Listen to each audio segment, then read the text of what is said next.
morning students. Our next topic is need for quantum statics कि class quantum statics की आवश्यकता हमें क्यों पड़ी। तो स्टार्टिंग में जो हमारे पास मैक्सवेल बोल्ट्जमैन स्टैटिक्स थी, क्लासिकल स्टैटिक्स, इसकी कुछ लिमिटेशंस थी। उन लिमिटेशंस को ओवरकम करने के लिए हमें क्वांटम स्टैटिक्स की आवश्यकता पड़ी। तो इसकी कुछ लिमिटेशंस थी। वो लिमिटेशंस एक बार देख लेते हैं कि उसमें हमारे पास जो लिमिटेशंस थी वो क्या क्या थी। सबसे पहले क्लासिकल मैकेनिक्स की जो लिमिटेशन थी वो ये थी कि क्लासिकल मैकेनिक्स जिसके अंदर distribution of particles and energy and velocity हमने निकाला, तो वो कई फिनोमेना को एक्सप्लेन करने में सक्सेस हुई थी। लेकिन जो इलेक्ट्रॉन गैस है, इलेक्ट्रॉन गैस के अंदर या energy distribution of electron in electron gas या फिर फोटॉन्स के लिए ये एक्सप्लेन नहीं कर पाई थी। ठीक है। और आल्सो लो टेम्परेचर के ऊपर भी ये स्टैटिक्स जो है वो सफिशेंटली एप्लीकेबल नहीं होती। दूसरी जो लिमिटेशन थी वो ये थी कि हमने क्या कंसिडर किया था कि हमारे पास जो एक फेज स्पेस है उसको हमने नंबर ऑफ़ शेल्स के अंदर डिवाइड किया था in a compartment of phase space shell. तो हमने क्या किया कि जो फेज शेल का साइज़ था, उस शेल का साइज़ जो हमने वो हम अपने अकॉर्डिंग कुछ भी चेंज कर सकते हैं। ठीक है। तो दूसरी बात ये है कि अगर जो नंबर ऑफ़ पार्टिकल्स की बात करें, नंबर ऑफ़ पार्टिकल इन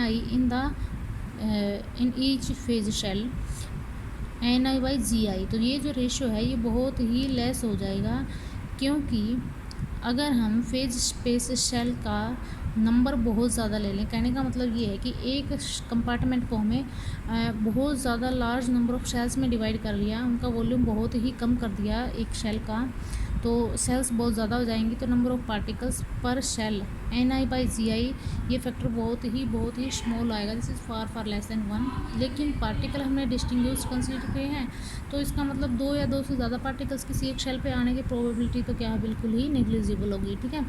तो इसका मतलब क्या है, पार्टिकल्स हमें डिस्टिंग्विशेबल नहीं कंसिडर करने। तो डिस्टिंग्विशेबल की वजह से हमारे पास जो इसकी कंडीशन थी या फिनोमेना थे वो एक्सप्लेन नहीं हो रहे, तो हमें क्या किया, इनडिस्टिंग्विशेबल पार्टिकल्स को कंसीडर करना पड़ा। ठीक है। तो जो नई हमारे पास अप्रोच आई क्वांटम स्टैटिक्स, उसके अंदर पार्टिकल्स को हमने इनडिस्टिंग्विशेबल कंसीडर किया। ठीक है।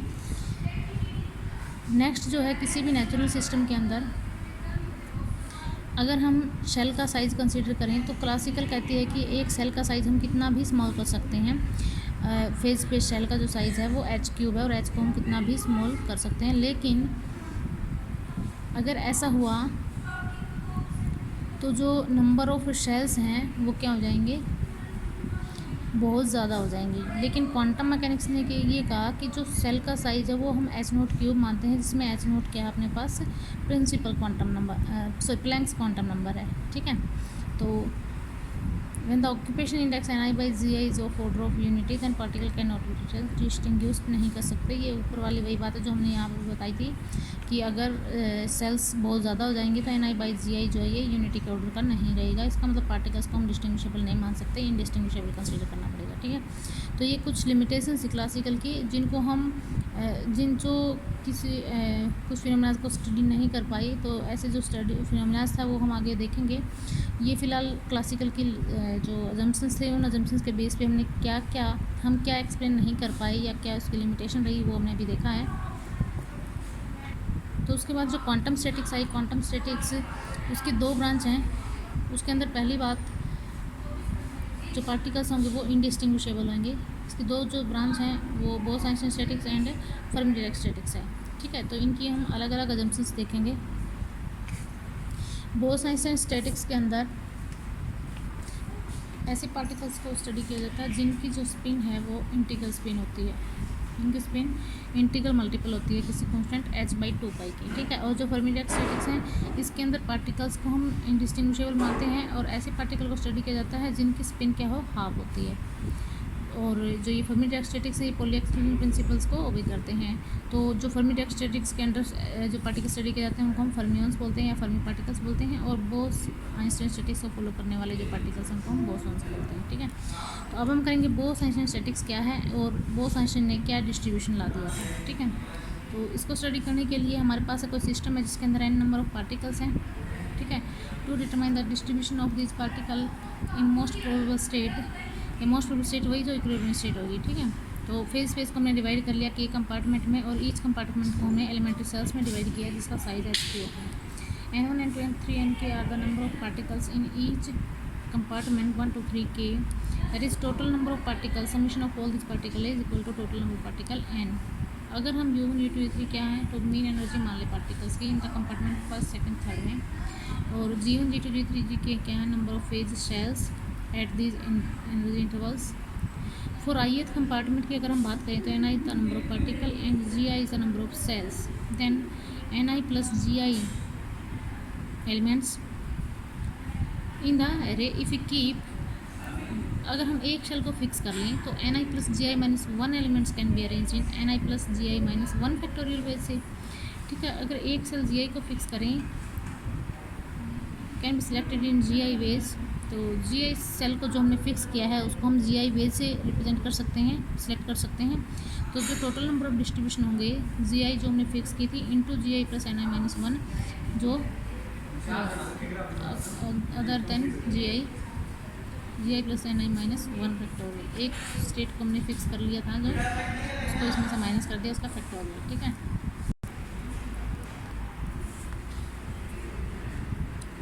तो आउट ऑफ परमुटेशन या arrangement of N particle among themselves can be वो by ni factorial and gi cell among themselves can be, ये क्या होंगे अमंग देमसेल्स हैं, इट इज ज़्यादा meaningless, can be arrange in gi factorial. तो total number of meaningless कितने होंगे ni factorial into gi factorial, इतने पार्टिकल इतने सेल्स। ठीक है, तो टोटल नंबर ऑफ अरेंजमेंट कितने होंगे, कितने मीनिंगफुल अरेंजमेंट है इंटू मीनिंगलेस अरेंजमेंट। तो मीनिंगलेस तो हो गई ये ni factorial into gi factorial. Meaningful निकालने हैं तो ये किसके इक्वल हो गए, मीनिंगफुल वही होंगे जो उसकी थर्मोडायनामिक प्रोबेबिलिटी होगी। तो थर्मोडायनामिक प्रोबेबिलिटी क्या होगा, total number of arrangement divided by meaningless.